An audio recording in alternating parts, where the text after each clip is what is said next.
Greetings, Grosse Pointe South baseball alumni, family, friends, supporters. Dan Griesbaum Jr. here with Dan Griesbaum Sr. here to talk about our third annual Hall of Fame event coming up on Friday, January the 23rd. And specifically, a big part of that event and a big part of our discussion today, we want to continue talking about the 2001 Division I state champions and everything that went into that magical season. Specifically today, want to focus on the state tournament of that season 25 years ago. First of all, before we start talking about it, how well do you think you're going to do remembering stuff from the state tournament 25 years ago? I remember a lot of it, certainly not everything, but there were certainly some key moments that you're not going to forget, no doubt. Well, you have to keep in mind too, it's really a different era. You know, the internet had started, of course, but it wasn't an era of people tweeting things live on social media or people recording things on their phone, for that matter. You know, we were actually very lucky as far as recorded video is concerned. There were a couple of people that did have camcorders, and then of course catcher Sean McLeod had father Fred McLeod, who big time sportscaster in Detroit at that time, went on to be play-by-play voice of the Cleveland Cavaliers, and is unfortunately passed. But we were, pretty lucky in a media regard, but certainly a different world 25 years ago. No doubt, yeah. We were, in fact, under the impression that the state championship game was going to be televised, but actually it wasn't. So fortunately, we did have some people who took some video, especially the Pepler family. Took quite a bit of that throughout the tournament. So we do have some video of that tournament run, which was pretty special. Yep. So, thinking back, first of all, a little bit before, thinking back to that era, sort of funny to think about now, but that was really toward the beginnings of North and South playing each other in the state tournament every year. Yes. That district game against North, we won 3-0, and that was the only game where we didn't have to come from behind in the whole tournament.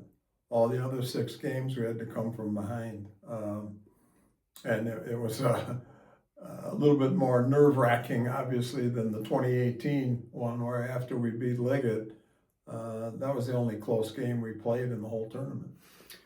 Yeah, and playing North, obviously a very big deal in the district anytime that it happened.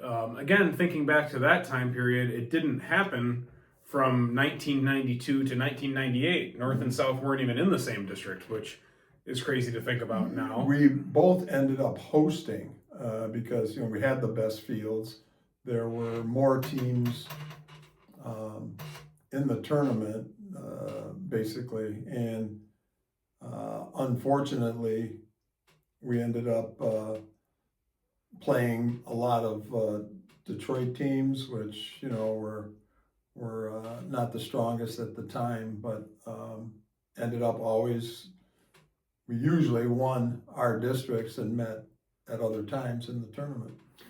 I think 1998, the first of what we consider that modern North versus South in the district era. South wins a very high-scoring game. Of course, that's the late 90s with a lot of runs being scored. South wins that one. In 1999, North wins in heartbreaking fashion for South late in the game on a walk-off base hit, actually by current North head coach Phil Kozlowski, which is a funny tie to current times.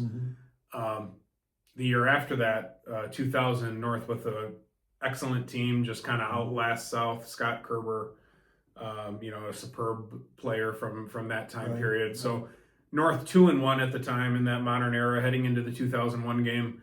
South probably felt like a small favorite, but perhaps uncomfortable. Is that? Yeah, I mean, anytime, first of all, North playing South, there were 2 good teams. It was going to be who played well on a given day. It really didn't matter necessarily who was the better team.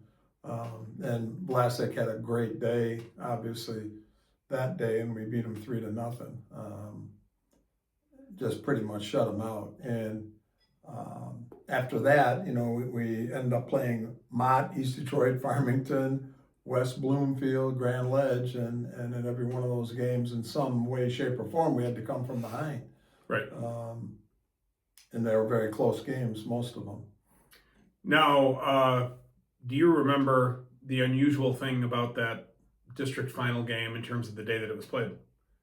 It was a Monday, if I remember correctly. When we rained out on Saturday. I believe so. That's the way I recalled it. I believe it might have been a 3-team district that year. Yeah, we had beaten King, I believe it was 13-0. Okay. That was. And then the final was rained out. Yes. So the game stood alone on a Monday. Exactly. Yeah. And 3-0 pitcher's duel type of a game. Right. Not a lot of impactful hits even in the game. One of the key plays, Taylor Morawski, the sophomore who came up, asked to pinch hit with the bases loaded late, and I believe a scoreless game still ends up walking, of all things. Yeah, it just one of those games where anything could happen, and it was, I guess, not the most exciting game for a fan to watch, but I guess if you like pitchers duels, that was probably a good game for you to be at. Like was often the formula, you get to the 7th inning, game is 3-0. Chris Getz ends up on the mound. Yeah, well, Chris, when he gets on the mound, it's pretty much lights out. You feel really good in that kind of situation when you can come around in the 6th, 7th inning and have him in your back pocket to be able to throw out on the mound. And as it turns out, North with a couple of guys on base and Bill Dickerman at the plate, who was their best hitter that year, ends up popping up to Mike Hackett, I believe, at third base to end that one. Yeah. South is district champions, and should be noted the first district championship since 1998. So probably does feel like a pretty satisfying win at the time. Yeah, no doubt. I mean, there have been a lot of games where in the tournament, we've advanced pretty far and had to beat North to move on, and same thing for them. Basically, when they won it in was 06, yeah, correct. They won it in 06. They beat us 2-1 in the district, and it was on a circus catch that their center fielder made. Otherwise, we could have moved on in that game in 06, and they ended up winning the state that year. And just briefly, as it comes to North-South, from that 1998 time period to present day, only 2 total seasons where North and South didn't eliminate each other during that entire span. Right. Which crazy. Pretty remarkable. And you think about this community, the success Liggett has had. We've been the Final Four 9 times. I believe North is 5. Liggett won several state championships. Great baseball in one community, and it's just a credit to the community of Grosse Pointe for the baseball that they're producing. And as it comes to North and South, exclusively players that live within the boundaries. Exactly. Which makes it all the more remarkable, certainly. And really, for that particular time period, starting in 2001, through that year that you mentioned, 2006, when North won the state championship, I think it's fair to say any one of those years, either North or South, could have won the state championship. Exactly. Well, the 2001 team, they were kind of the catalyst for us that decade. We go back to the Final Four in 03 and 05. And then North wins it in 06. So, and North had probably just as good a team, if not better, in 05. No doubt. That was really the one that was expected to win the state championship was North's 05 team, who South, it was really a pretty significant upset. So quite a era for Grosse Pointe public school baseball during that time, and quite a way to kick off the state tournament in 2001. Headed on to the regional. Of course, that's the format of the times. You played the district on Saturday. Didn't finish on Saturday because of the rain, but you go to the regional on the following Saturday. Do you remember the site of that regional? That was at Hazel Park. Hazel Park. I knew it wasn't close to home. Yeah, I believe it was Hazel Park. And game number 1 facing Warren Mott, who was probably in the middle of their best era of baseball. They were. 01, 02 were Mott's best team. Definitely had some excellent players. And 03 even, we beat them in the regional. That's true. 03 also. Yeah. Bo Ford and Thurman. Yeah. I remember Thurman hitting the ball at South that still hasn't come down. I mean, it just pounded the ball, and I think it went through the goalposts on the football field. Yeah, left-handed hitter, yes. very much a Ken Griffey Jr. style swing. Yeah. Father played in the big leagues, and just a great overall athlete. Yeah. Pitcher Nick Schloff, who was at the top of the rotation for several years. Yeah. We just happened to outslug them that game. We won 8-5. And I think Warren Mott, over the course of several seasons, could have potentially won the state championship also, and did get to the finals one year under Sean. That was 02, I believe. Yeah. Yeah. Do you remember anything in particular about that regional final game, or regional semifinal game, I should say? Yeah, that was the semifinal. I don't remember a whole lot about that, except again, we had to come from behind. I don't remember a lot of the big hits in that game. I think it was spread around, quite honestly. Getz always, of course. Vlasic. Vlasic started on Kepler, the mound. Vlasic started on the mound. And then Middleton pitched the next one against East Detroit, which was another very game. strong, another team that was very strong at that time. Yes, they were. Yes, they were. I can't quite pinpoint exactly when things kind of turned for the bad at East Detroit as far as the baseball program goes, but they were certainly strong through the late 90s and into the early 2000s, where they had some premier players. Tim Gates was an excellent player on that particular team. Very dangerous hitter. Ended up being a 3-2 final in that game, I believe. Yeah, 3-1 actually. 3-1. It was 3-1. And the key point in that game, I believe it was Golke who was in right field, but I'm not sure if I'm remembering this correctly. He throws a relay to McKenzie, I think it was, who was playing second at the time, and he just throws a strike to third base to nail the runner, which could have changed the game. I believe it was 2-1. I think that was Gates that hit that It ball. might have been, yeah. But he just throws a strike to third base, and we get the guy out, and that was just a key turning point in the game. We won it 3-1. I do remember in the seventh inning, there was a man on for East Detroit in the seventh inning, the 3-1 game. Gates at the plate, and I remember at the time, even though he was the tying run, you had considered putting Gates on, which one of those decisions, by normal baseball rules, you don't put the tying run on base. Exactly, but if somebody's clearly the most impactful hitter on the team, maybe you consider it. But long story short, Gates hits a fly ball to center field. I believe it was hauled in by Vlasic. I believe was playing center in that game, and he finished it up right there. But scary endings, a lot of scary endings in these in these games, really, and thin margins against very good teams. Yeah. As far as regional championships go, I believe for the program's history at that time, I think that was only number 3. Third regional championship. May have been. I cannot recall.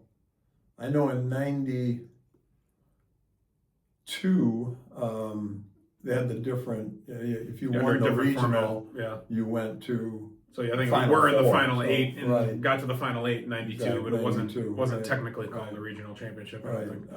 '96, of course. '87 we went to the Final Four, so '96, right. And then 01. '98 team got to the Sweet 16, lost to De La Salle. Right. So it's a big program win anytime you do win a regional championship, and this one certainly no exception. Now, in this era of the state tournament, you win a regional on a Saturday. Now you're moving to a quarterfinal on a Tuesday. Right. So Vlasic and Middleton had thrown on Saturday. Right. So we went with number 3, Jack Golke. Now it's always take a half a step back for a second. We played the tournament under that format for many years. didn't always make the decision to go with the number 3 pitcher. No, you could go on 2 days rest. Now you can't do that. If obviously depending on pitch count, but now you can't do that. And but it wasn't illegal to throw anybody Right. on 2 days rest. And we had done it before. Jimmy Mitchell, Kevin Schroeder. Well, Kevin Schroeder. prior to 2001, Kevin Right. Schroeder did that exact thing and Exactly. threw a complete game on 2 days rest. Right. The old Mickey Lolich, if you will. Yeah, there are not a lot of people that could have done that Right. besides Kevin Schroeder. I mean, Right. he was just a bulldog. But in this case, you felt like you had the depth to put your Mhm. third starter out there. For some background, Chad Golke was probably the team's go-to pitcher the year before. Right. Started the district final against Grosse Pointe North. Yeah. So he had certainly pitched in big games already. Went out there against Farmington and held it down for a few innings. Right. And it's one thing that I remember telling the reporter at the time, I think it was Tom Markowski, but I remember telling him that I felt very good about our pitching depth. And that's the way I like it, because I think the tournament should be more about depth overall and not just an ace that you can throw out there. And it is now, certainly, Right. with the pitching Yes. rules the way they exist now. Much more about depth. Exactly, yeah, but yeah, Golke was as good a number 3 as anybody could have had. Real briefly, that game played at Carleton Airport High Yes, School, I believe. one of the nicest Yeah, for the- facilities for the in late- Michigan at the time. Yeah, late 90s, early 2000s. That was considered a really prime natural surface infield. Yep, beautiful field, beautiful. And that Downriver League has had good baseball for a long time and still has some nice facilities in that league today. Woodhaven, of course, top of the list nowadays. But Carleton Airport, one of the great fields you could play on at that time. Yeah. Now, do you remember much about Farmington as a team coming into that game? I remember, crazy thing I remember about this is watching them walk in. And I said, I hope we don't get in a fight Yeah, with these big- guys. big They fellas. are huge. I could not believe how big they were. Yeah, some just If short it was sleeves. a football and game, I would have been really intimidated, but that day I wasn't, because I knew we were pretty talented. Just a matter of playing baseball, not football, fortunately. I believe went in the middle innings to Getz to try to really nail it down, and he actually did not close it out in that game. He handled the middle innings, and then Plastic came in and closed it out, which is a little bit of a different. Exactly, and Tournaments. that's what the tournament. Even in the next game with West Bloomfield, we threw 3 guys. Yeah. So it's nice to have that as a luxury, to have Getz, Vlasic, and Middleton thrown in the tournament. Can still picture Middleton. Of course, most of his big moments were on the mound, but can picture him in that state quarterfinal game, catching the final pop up and jumping up and down at first base. Yeah. One of the signature moments that day, and of the 9 Final Fours, that was number 3. So Exactly. Yeah. second in about a 5-year period Right. at that time, and number 3 overall. And I think it's safe to say, of course, you always want to keep winning. You're never satisfied, but if the season were to have ended after that win, I think everybody would have called that a very successful season. Anytime you get to the Final Four, keep in mind there's 100 and some teams that start the tournament, 130, I believe, in that range. Division One, each division actually. So if you're one of 4 remaining out of 100 and some teams, you've got a lot to be proud of. And even at that time, it's more extreme now, of course, but even at that time, the vast majority of teams in Division One were larger than South as far as the school size. And even at that time, all had more enrollment freedom than South. Obviously, the private schools certainly did. Of course, nowadays that's even more extreme. Both of those measures, but Well, yeah, now, we're 1,080, I believe was the last count, and, we're having to compete against schools that are 2,600, 2,800, 3,000, whatever. that basically have almost 3 times your enrollment. So, And again, many of those, even public schools, have school unlimited, choice, yeah, in some cases, unlimited enrollment freedom. Right. And in other cases, maybe they can draw from their county, or they have, exactly. tax inducements, or Right. different things like that. But the long story short, and the point being, it's darn hard to win the Division I baseball state championship at a small public school. Right, And, and again, nobody's done it twice in a row except Bay City Western. Right. So now on to the Final Four. First of all, a quick note: Battle Creek. Right. What do you remember about the Final Four being in Battle Creek during the time that it was? I don't remember exactly how many years that was, but it was maybe mid '90s through mid 2000s or so that it was in Battle Creek. So yeah, Bailey Park was nice. It was a minor league park. Stadium. Yeah. The other fields, Morrison, I believe, was one. I can't remember what the other names were, but they were nice. They were very well groomed. They took very good care of the fields. But Michigan State obviously is certainly a premier site for the Final Four. But I think there's something to be said for the atmosphere in Battle Creek as well. For the one atmosphere was crazy with softball being there. And three baseball fields. Right, exactly. 3 baseball fields, all the softball fields going on at the same time. It was crazy in terms of the amount of fan base and you could play night games in the stadium as well.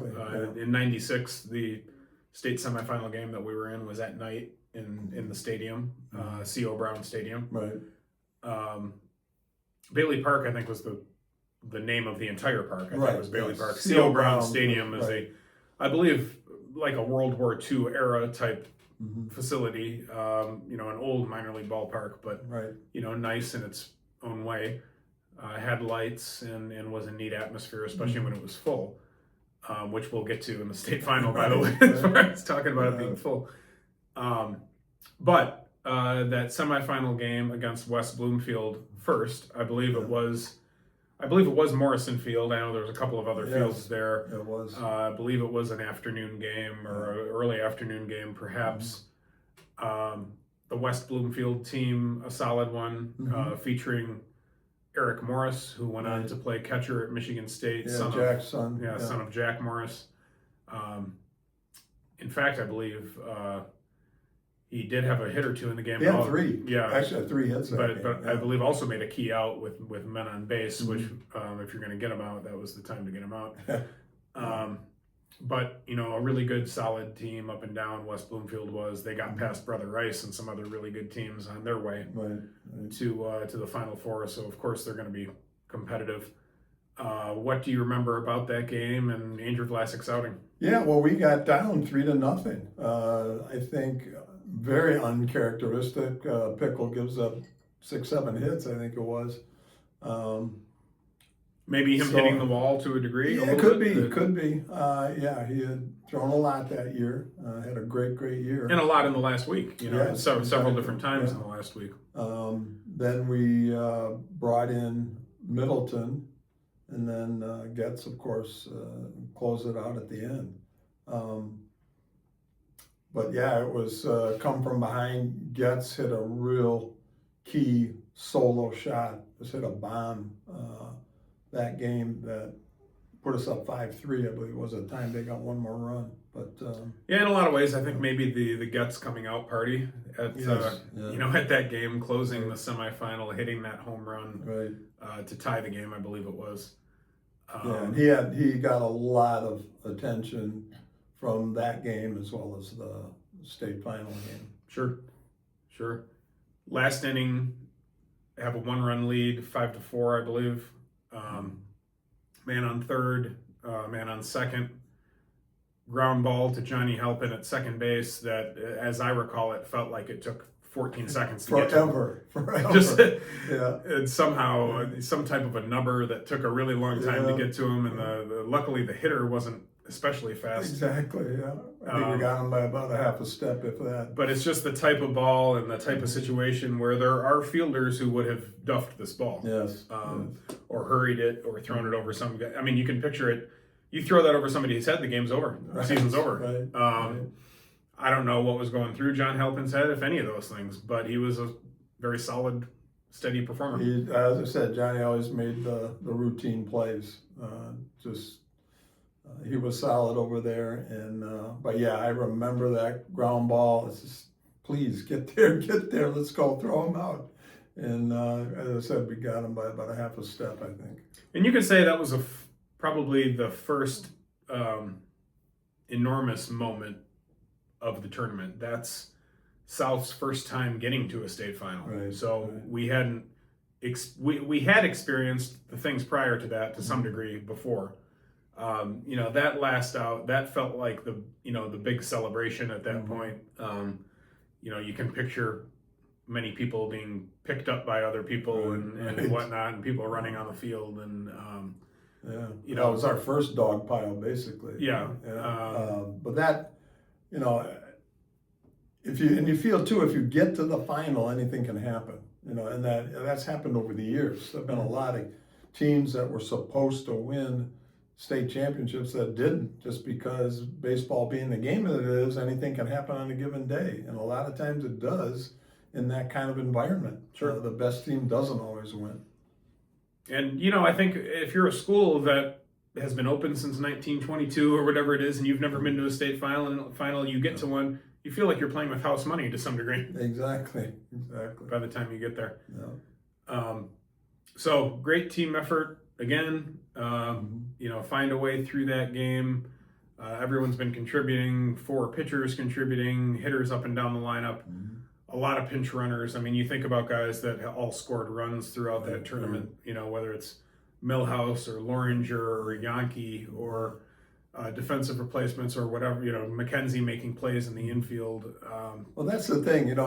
When you think of teams like this, you're always bringing up the starters and so on, and we had a great starting lineup there. You got Vlasic or Middleton at first, you got Halpin at second, McKenzie's there sometimes, Loringer, you got Yankee backing up in the infield, Getz, of course, Hackett. The outfield, you got Paulie Stevens, you've got Bobby Danforth, even the backup pitchers that helped us during the season, Mark Boynton and Pete Kostuk, Heath Schollenberger. I mean, all these guys, Scabone backing up, McLeod catching. One thing about that team is they were very much unselfish and into the team concept, which is very refreshing, obviously, to see as a coach, and something that we've tried to pride ourselves upon, especially lately, is just really emphasizing the team concept. 18 comes to mind too, obviously. Last year, Final Four. It doesn't mean other teams weren't, but it's just something that you have to have. You're going to make a run like that. You've got to have not only great starters, but all those kids who are willing to play those roles, like you mentioned, pinch hitting, pinch running, warming up the pitchers, bullpen cat, whatever it happens to be. You've got to have those pieces to succeed, and it was great to see. Now you get to the state final. First of all, biggest game of your coaching career. Did it feel like a different level of nervousness, or was it more like a house money thing? Well, we made it. Well, we'll see what happens. Once you get there, Final Four. I always remember going I always had to go there as a member of the board, and I remember saying, "Boy, I'd just like to get here once." I'd just like to get here once, and then after you get there once, man, I want to come again. I want to get there again. Many Hall of Famers who never went to even a Final Four. There's many. And we've been blessed to be there 9 times, and the last one is always better than the one before. You really just appreciate even more and more how difficult it is to get there, and that you've been there 9 times. You certainly can't ask for more. Even though, that being said, you get there, okay, we're here now. Yeah. We're happy, but we're not satisfied. We want to go further. Right. And going into that game, as you know, Grand Ledge was definitely favored. Oh, sure. They were favored. They had, I think I mentioned before, 6 All-Staters between second and first team. Pretty senior dominated lineup. Some D1 kids.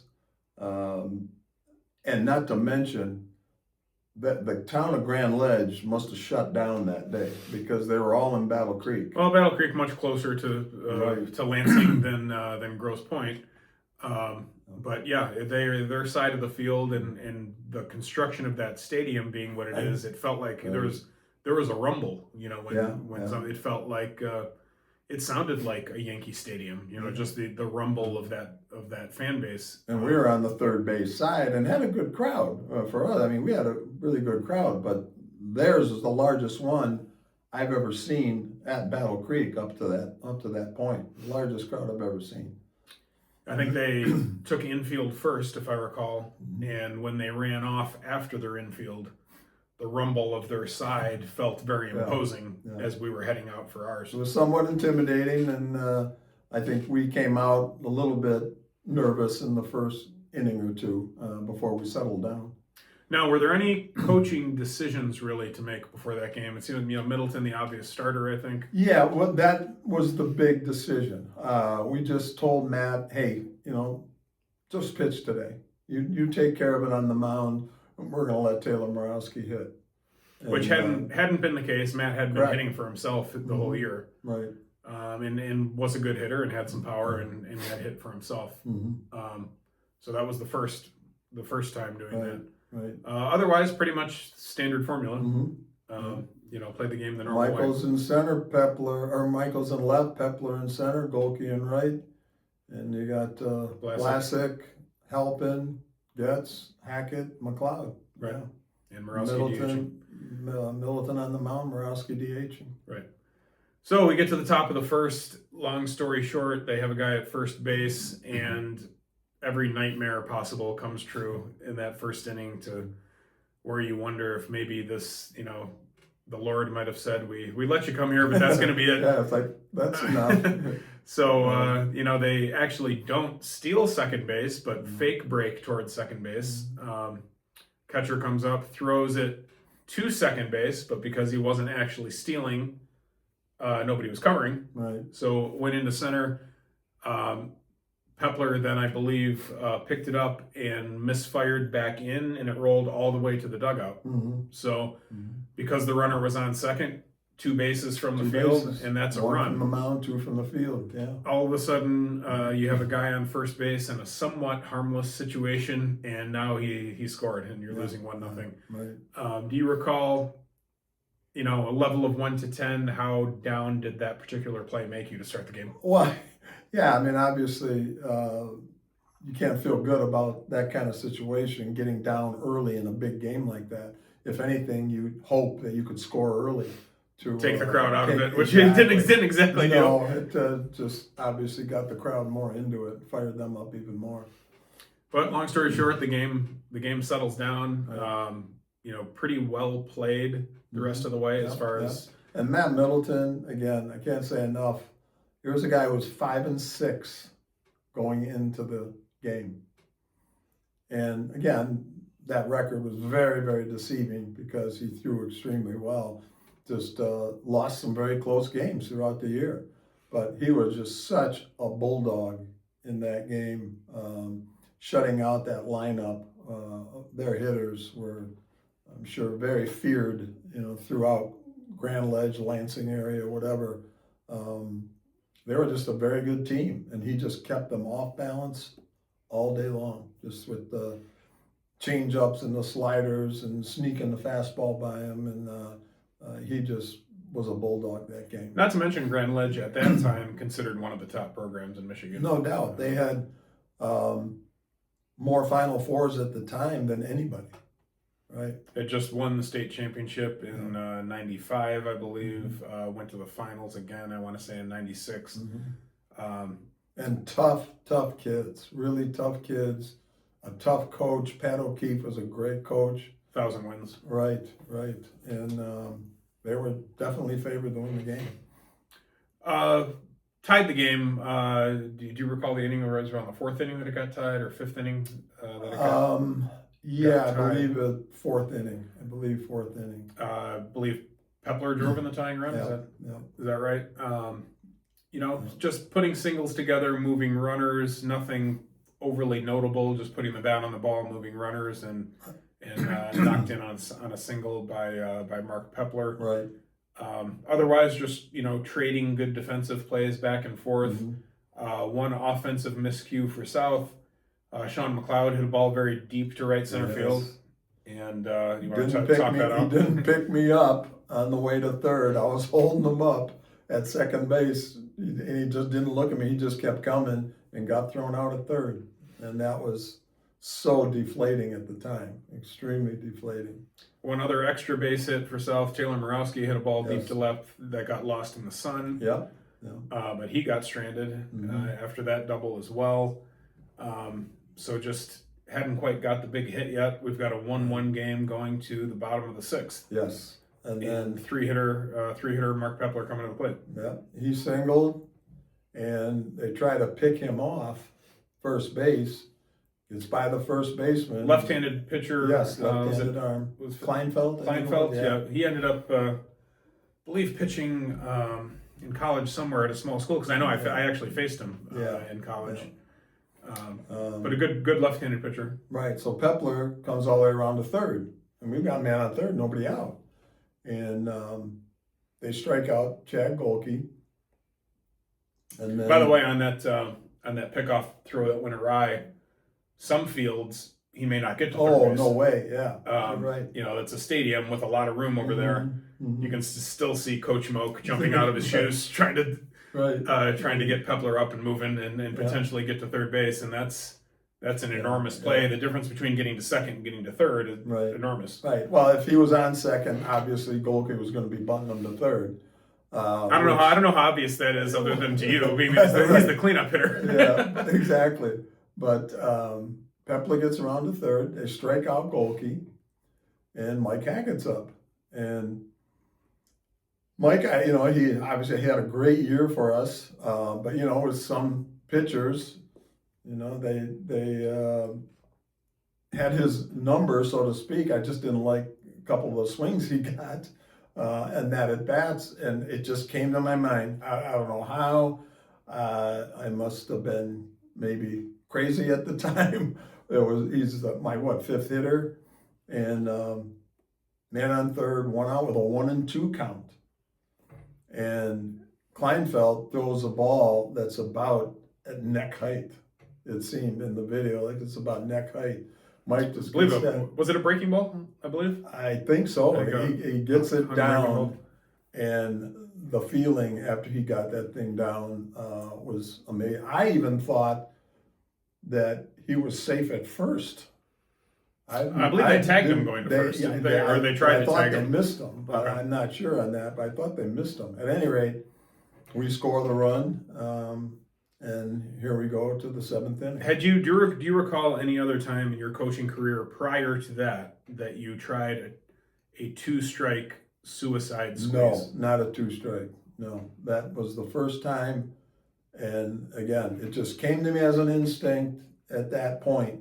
And, a lot of times, coaches get criticized for not going by the book or doing what should be done rather than what your feeling gives you at the time. And I had the gut at that time, I'm going to do this. And I have confidence in Mike that he's going to get it down if it's near the plate.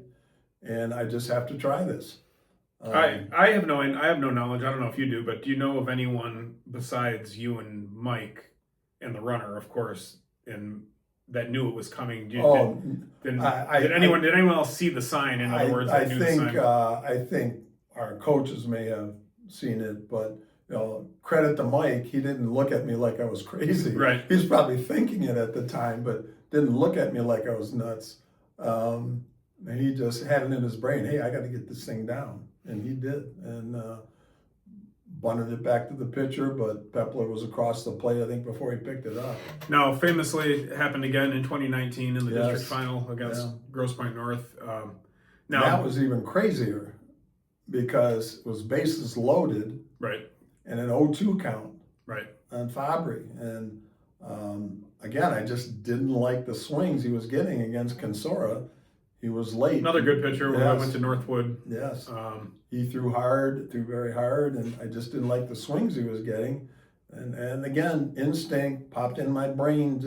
And he was a good bunter. Yes, Fabry. he was. Yeah, left-handed hitter, right-handed pitcher, and the pitch was great. It was basically right down the middle, almost waist high, and he got it down. And Bramlage, at the time, I mean, seriously crossed the plate, and I think North didn't realize the ball was even on the ground, and it was just such a shocking thing at the time. And I look back at that one, and I look back at Grand Legend and think, man, what was I thinking at the time?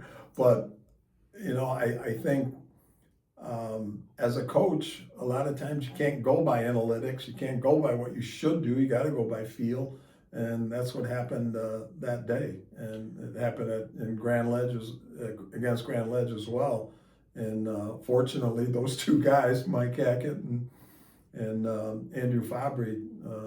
Matthew Fabry. Matt Fabry. Andrew was a pitcher who. Brother, yeah. Yeah. And, they both got it down perfectly. Now, unlike the 2001 version, I can speak to the 2019 where I did see the sign go on, and Hackett and I, Coach Hackett and I both saw it and looked at each other, and it's hard to describe because we didn't want to react loudly or anything like that, but I would say that if two people were in the front seat of a roller coaster knowing that they were about to go down, that's probably what our faces looked like just for the few seconds before it happened. But, I'm sure. People walked toward me after that one just shaking their head. Yeah. Just shaking their head. Well, all's well that ends well. Yes. But so that run crosses. I have no recollection of what Sean McLeod did, the hitter after that. Do you? Well, no. I think he got out, but I don't recall exactly how. I don't know what it was. But anyhow, we're coming into the seventh inning. Yeah. Obviously, some level of decision making here. You've got a one-run lead. You have a great closer, but you also have a starter that's controlling the game. Exactly. Did you consider pulling Middleton before the seventh inning? Not. I think had thought about it. We said, no, we're going to let him start the inning, and gets the first guy to ground ball to Hackett. Next guy hits a single, and then we get a walk. If I'm correct in that, and we get a walk. So I got first and second, one out. Yeah, I bring in Chris. And keep in mind they have I believe the leadoff hitter coming up. Yes. When Chris comes into the game. So at the time you're letting Middleton face the bottom of the order. He walked the 9 guy to put 2 guys on. Mm-hmm. So you're starting to wonder if maybe he hit the wall a little bit. Yeah. Middleton sits down, Guts goes in. Middleton can do nothing but pray and hope at that point. Guts, obviously, you always feel good, but you're facing a great team. Mm-hmm. He's in there, and he strikes out the leadoff hitter. Strikes out the leadoff guy. Next guy, he walks. So now the bases are loaded. And their third hitter is coming up, Matt Bonet, who I believe had a scholarship to Iowa, was it? Yeah. I think it was Iowa. Left-handed hitter. And I believe... No, a couple of the first one. Yeah, so a couple of things happened there. One, I don't remember if it was Bonet or the hitter before, but there was a pop-up near our dugout where there was a chance of ending the game right there, and McLeod came over, and it just couldn't quite get there, and we're all holding our breath, hoping that that's ending the game. Yeah. Don't remember exactly what pitch that was. Certainly when Bonet was up there, he had 2 strikes, and there was a ball that was close that could have been called a strike. Yes. And it was not. We definitely thought that could have and should have been called a strike. So you're wringing every ounce of emotion out of this thing. You're waiting for the big climax of not just the season, but all these people's career, perhaps your own career. The school has never been to this point. Right. After all that, finally you get it. Chris Getz throws a fastball past a swinging. Right. It's a little bit up. The left-handed loopy swing. He goes right underneath it. And the crazy thing I remember about that is Sean McLeod catches the ball, and it's like, oh my gosh, we just Yeah. won the state. It was like he held it for about 2 seconds. Right. It seemed like Time forever. stood still a little bit. Yeah, Yeah. and then everybody went crazy, obviously. Certainly a more dramatic ending than the other state championship. Oh, Just considering the blowout nature of the 2018 Right. game relative to this one. But pure pandemonium after Fred McLeod is there with his with the news cameras and right. comes onto the field. Piles of people and hugging all over the field, and eventually, Fred McLeod gets to you, and how hard is it to really collect your thoughts at that point when it's time to be on camera for the world to see? Well, it's basically take a deep breath and answer the questions to the best of your ability. But I do remember saying that that the team was just a great reward for them, unselfish. They deserved it, coming from behind in every game except one.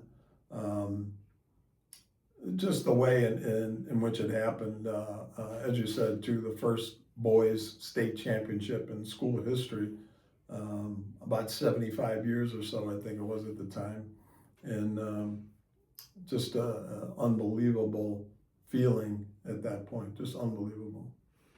Everybody, I'm sure, had their own vantage point of that final out. Me in particular, I was standing in the dugout in street clothes, and the people that I remember, of course there's others in there, but the people I vividly remember, one being Middleton, because he wasn't standing. He was the only person, I believe, not standing. He was sitting, and partially from exhaustion, I'm sure, partially from emotion, just kind of head in his hands, and probably hard for him to watch. I specifically remember standing close to Loringer, Stevens, and Keogh. It was kind of the four of us on one side of the dugout, and I think because we're all pretty outgoing people, I think we were making each other nervous the entire time. Too much talking, and it was almost talking it out too much, where I think we were making each other nervous. But it was very much a hand-wringing game where there was not any deep breaths really in that game at all, and really couldn't have been much more tense. A lot of pacing going on in the dugout. A lot of pacing, yeah. And not a lot of calming influences within that group. Certainly, Coach Orr is not a calming influence. He's more of a live wire, and Coach Moak, I would say, maybe more of a calming influence. But it was tough to keep the emotions in check in that game. Yeah, well, Coach Moak was part of a national championship team. So, yes, been there and done that type of thing. Yeah, sure. Do you remember just anything particular coming to your mind on that last strike? Just anything you remember thinking? I just at the time just felt confident. I don't know why. Anything can happen, as you know, in that kind of situation. But I never felt a lack of confidence whenever Chris was on the mound closing. It's just, as I said, very comforting as a coach to be able to have that guy that can throw upper 80s, low 90s in that kind of a situation, because hitters back then especially didn't see that kind of heat. They're definitely not used to that, and didn't surprise me at all that as good a hitter as Bonet was, that Chris struck him out, because the fastball was obviously his best weapon. And besides, some minor miscues, like we said, the throw that went into center field and running through a stop sign. The team, considering that they hadn't been there before, the team really did handle the pressure very well. They did. And I think part of that reason was what they did come from behind in 5 of the 6 games. So I think they felt confident.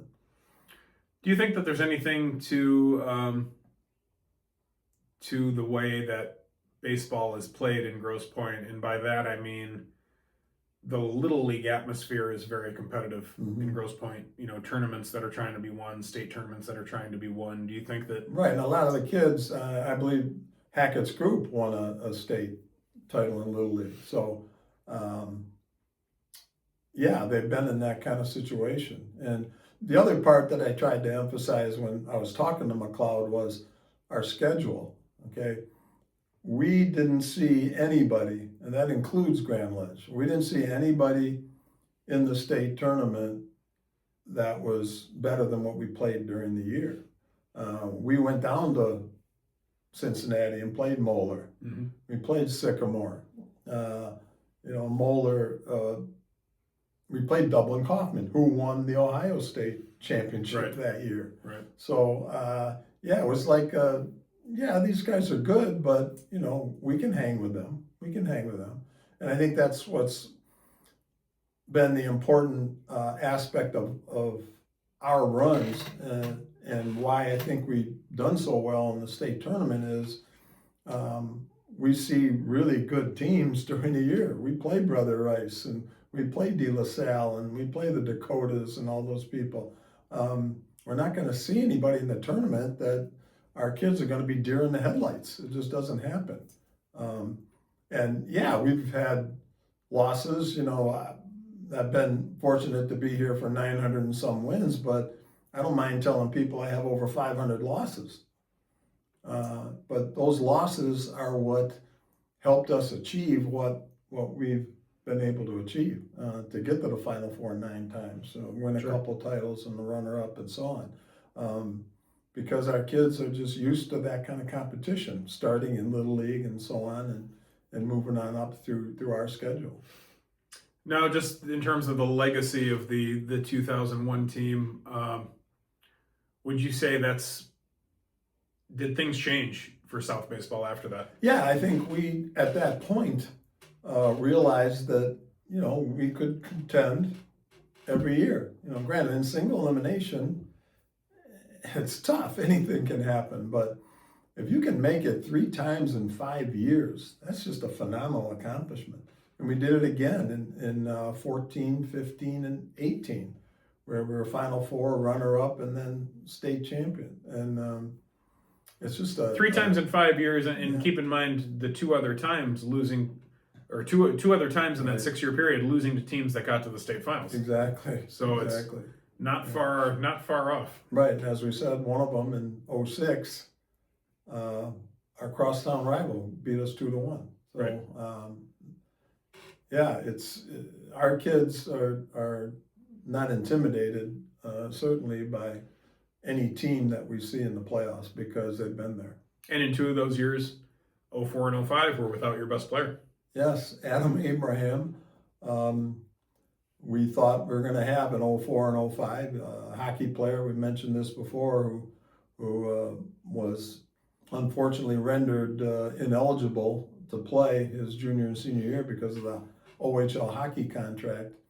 And we didn't have him. I could imagine what we would have accomplished with his bat and his arm in the lineup. Another guy who could throw upper 80s, low 90 possibly. We didn't even have him, and still went to the Final Four. Yeah, there's always a boatload of what could have been, over the years. Of course, the COVID year, another one where we had a very good team. The COVID year, 2020, we had as good a team on paper. Again, you had to play the games, but on paper, probably the best team, if not one of the best teams that we've ever had on paper. Just a final 8 team, a final 8 team the year before that only lost a few players. Right.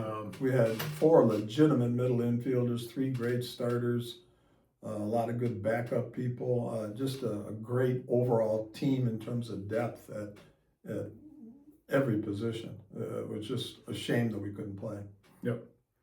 But all part of the story, and we'll certainly tell more of the story of this 2001 group specifically at the Hall of Fame event on Friday. I think out of the group, only 2 or 3 unable to attend. I think it was 3. Unfortunately, Mark Pepler can't get there due to a family obligation that he just could not get out of. But most everybody else will be there, and we're really looking forward to seeing all of them. Yep, absolutely. In addition to the 2001 team, a couple other Hall of Fame inductees. Do you want to mention those briefly also? Yes.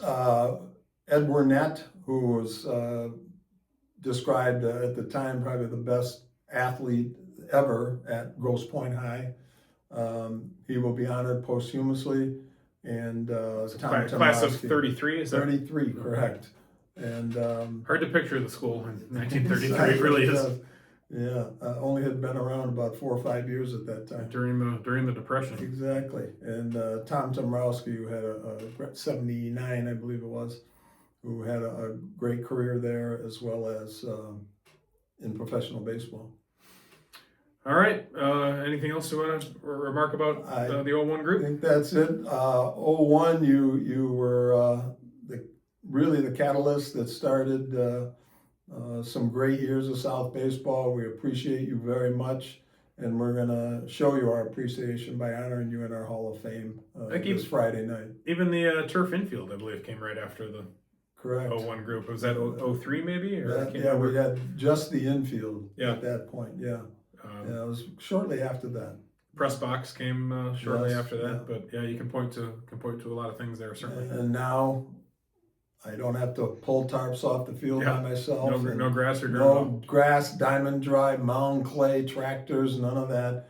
I just show up, put the bases in, and let's play. And we just have a terrific facility that you guys from 01 certainly are going to wish you could have played on. But and those who haven't seen it will see it on the day after the Hall of Fame. yes, we're having a little reception in Clemenson after. We've got about, I believe, 50, 60 people signed up to do that, and hopefully they can get up into the tower.